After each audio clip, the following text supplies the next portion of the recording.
அனைவருக்கும் வணக்கம்.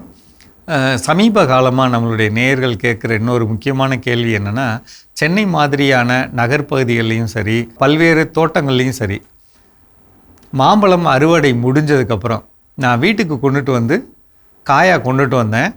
ஆனால் வீட்டில் வச்சு பழுத்த உடனே அறுக்கும்போது உள்ள அழுகல் தெரியுது, உள்ள கருப்பு கருப்பாக ஏதோ ஒன்று இருக்குது, ஒரு சில நேரம் வண்டு வருது, மேலே வந்து கருப்பு கருப்பாக புள்ளி வந்து அழுகல் வந்துடுது, அந்த பழம் சாப்பிட முடியாமல் போகுது, அந்த பழத்தோட தலை காம்புலேருந்து அழுகுது, ஒரு சில நேரம் நுனியிலேருந்து அழுகிட்டு வருது. நம்ம இதெல்லாம் பார்க்குறோம்ல. நிறைய பேர் கேட்டிருந்தீங்க. நான் திருப்பி சொல்கிறேங்க, நம்ம இந்த மாதா டிவி நேயர்களுக்காக நம்ம இந்த மாதிரி முன்கூட்டியே 3 மாதங்களுக்கு முன்னாடி இருந்தே இந்த பதிவுகளை கொடுத்துக்கிட்டே இருந்தோம். இதோட அடிப்படையை தயவுசெய்து புரிஞ்சுக்கலாம். மாம்பழம்ங்கிறது வருடத்திற்கு ஒரு முறை வரக்கூடிய ஒரு பழம். அதோடைய பிரச்சனை எங்கே ஆரம்பிக்கும் அப்படின்னா, பூ எடுக்கிறதுக்கு முன்னாடி ஆரம்பிக்கும். பூ எடுக்கக்கூடிய நேரம் எப்போ அப்படின்னா, மழை பெஞ்சு முடிஞ்ச நேரம், டிசம்பர் மாத கடைசியில் அநேகமாக பூக்கும்.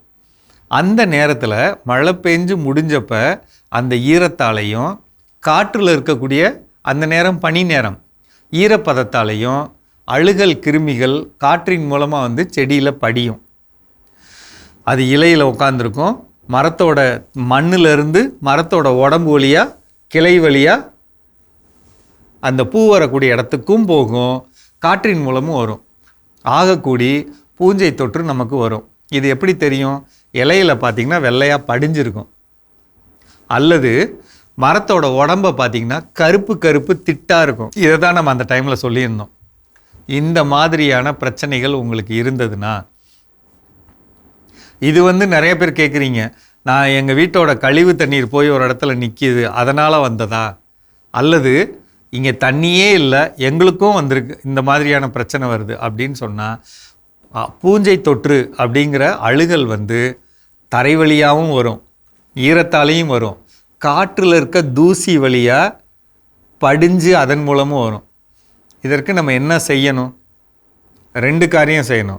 ஒன்று, அந்த நேரத்தில் டிசம்பர் மாதத்தில் அல்லது பூ எடுக்க வேண்டியப்போ தருமபுரி மாதிரி மாவட்டத்தில் செப்டம்பர் மாதத்துலேயே அல்லது அக்டோபர் மாதத்தில் நீங்கள் என்ன செய்யணும் அப்படின்னா, பக்கத்தில் இருக்க வேளாண்மைத்துறை அலுவலகம் அல்லது தனியார்கிட்ட சூடோமோனாஸ் அப்படின்னு ஒரு பவுடர் விற்கும், அல்லது திரவம் விற்கும். சூடோமோனாஸ் கடந்த 1 மாதத்தில் மட்டும் குறைஞ்சபட்சம் ஒரு 30 பேர் ஃபோன் பண்ணிங்க. இது ஒன்று தான் தீர்வு. ஞாபகம் வச்சுறவங்க எழுதிக்கங்க, இல்லைனா கேளுங்க, நான் வாட்ஸ்அப்பில் சொல்கிறேன். சூடோமோனாஸ் அப்படிங்கிற பவுடர் அல்லது திரவம் வாங்கி தண்ணியில் கலந்து மரத்தில் எப்படியாவது தெளிக்கணும். அதோட உடம்புல படுற மாதிரி தெளிக்கணும். முக்கியமாக இலைகளில் படுற மாதிரி ஒரு தடையாக ஸ்ப்ரேயர் பண்ணிக்கணும்.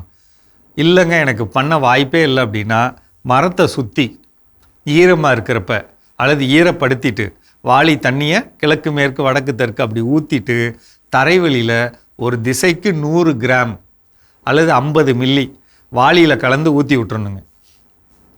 கைக்கு எட்டின வரலும் கோலையில் எடுத்து இப்படி மரத்து மேலே உடம்புல தெளித்து விட்டுறணுங்க. நீங்கள் முடிஞ்ச அளவுக்கு செஞ்சிடணும். மொட்டை மாடியில் இன்னும் மரத்து மேலே நடு தண்டில் படுற மாதிரி அடித்து விடணும். அது பரவும், அது வந்து ஈரத்தில் பரவிக்கும், மரத்தோட ஈரத்திலே பரவிக்கும். ஆனால் இதை செய்யாமல் விட்டிங்கன்னா நம்மளால் பழங்களை ரசிக்க முடியாது. சரிங்களா? இது முதல் காரியம். 2வது காரியம், தேவையில்லாத பாதிக்கப்பட்ட கிளைகள் எல்லாம் வெட்டி எடுத்துடணும். இது எப்போ எடுக்கணும்? நவம்பர் மாதத்தில், அக்டோபர் மாதத்தில். இப்போ மரத்தை இப்படி பார்த்திங்கன்னா, மரத்தில் இந்த பக்கம் இருந்து அந்த பக்கம் வானம் தெரியணும், அந்த மாதிரி ஓட்டம் இருக்கணும். அப்படியே முழுசாக மூடி இருக்கக்கூடாது.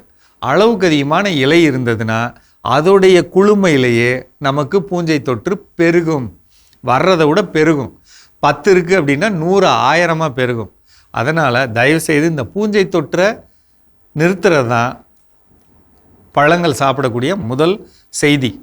2வது, இனி வரக்கூடிய காலத்தில் அதோட பாதுகாப்பு, ஒவ்வொரு மாதமும் அந்த பயிருக்கு முறையான சத்துக்கள் கொடுக்கறது, முறையான பாதுகாப்பு செய்கிறது. இப்படி செய்கிறப்ப அடுத்த வருஷம் நம்மளால் பழங்களில் ஒரு முழுமையான லாபத்தை பெற முடியும். இந்த சூடோமோனாஸ் பவுடரோட விலை வந்து 100 ரூபா தான். ஒரு பேக்கெட்டு 100 ரூபா தான். சரிங்களா? வாங்கி பயன்படுத்துங்க. மீண்டும் சந்திப்போம்.